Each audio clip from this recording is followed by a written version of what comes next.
70 கோடி சொகுசு பங்களாவில் சிவகார்த்திகேயன், ஸ்ரீலீலா ஆட்டம், உடைந்த பராசக்தி சீக்ரெட். நடிகர் சிவகார்த்திகேயனோட அடுத்த படமான பராசக்தி படத்துக்கு சிக்கல் முளைச்சிருக்கு.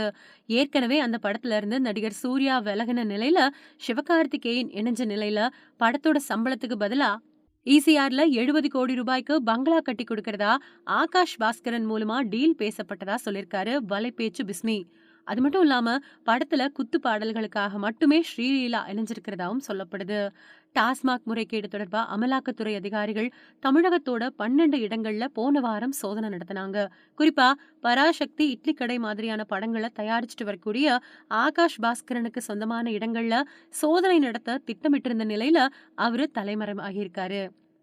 டாஸ்மாக் முறைகேடு மூலமா கிடைச்ச பணத்தை வச்சு அவரு தயாரிப்பாளராக வந்ததா குற்றம் சாட்டப்பட்டிருக்கு.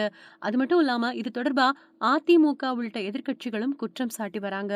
இப்போ ஆகாஷ் பாஸ்கரன் தலைமறைவா இருக்காரு. இந்த நிலையில தனுஷ் நடிச்ச இட்லி கடை, சிவகார்த்திகேயன் நடிச்ச பராசக்தி மாதிரியான படங்கள் திரைக்கு வருமா அப்படிங்கிற கேள்வி எழுந்திருக்கு. அது மட்டும் இல்லாம இந்த படங்கள் தொடர்பா அமலாக்கத்துறை அதிகாரிகள் நடிகர்கள் கிட்ட விசாரணை நடத்தவும் திட்டமிட்டு இருக்கிறதா சொல்லப்படுது.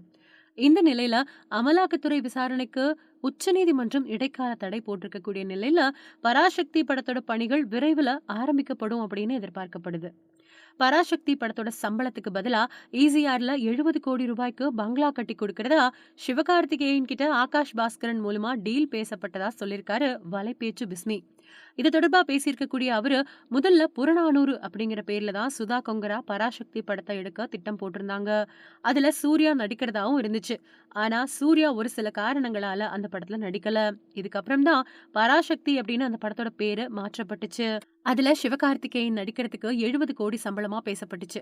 ஆனா பணமா குடுக்கறதுக்கு பதிலா சென்னை கிழக்கு கடற்கரை சாலையில இருக்கிற சிவகார்த்திகேயனோட பழைய வீட்டை இடிச்சிட்டு 70 கோடி ரூபாய்க்கு புது வீடு கட்டி கொடுக்கறதா ஆகாஷ் பாஸ்கரன் தரப்புல இருந்து ரத்தீஷ் டீல் பேசியிருக்காரு. இதுக்கு சிவகார்த்திகேயனும் ஒத்துக்கிட்டதா சொல்லப்படுது அப்படின்னு பிஸ்மி சொல்லிருக்காரு. இப்போ அமலாக்கத்துறை வலயத்துக்குள்ள ஆகாஷ் பாஸ்கரன் சிக்கி இருக்கக்கூடிய நிலையில ஊதியத்துக்காக பங்களாவை வாங்கிக்க சிவகார்த்திகேயன் ஒத்துக்கிட்டதா வந்த தகவல் திரையுலகத்துல பரபரப்பை ஏற்படுத்தி இருக்கு.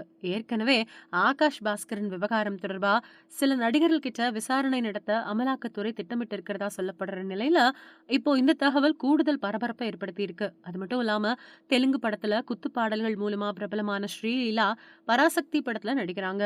ஆனா கதைக்கு அவங்க தேவையே இல்லை அப்படின்னும் வெறும் படத்தோட ப்ரமோஷனுக்காகவும் படத்துல நடனம் ஆடுறதுக்காக மட்டுமே ஸ்ரீலீலா படத்துல இணைக்கப்பட்டிருக்கிறதா விமர்சனம் பண்றாங்க நெட்டிசன்கள்.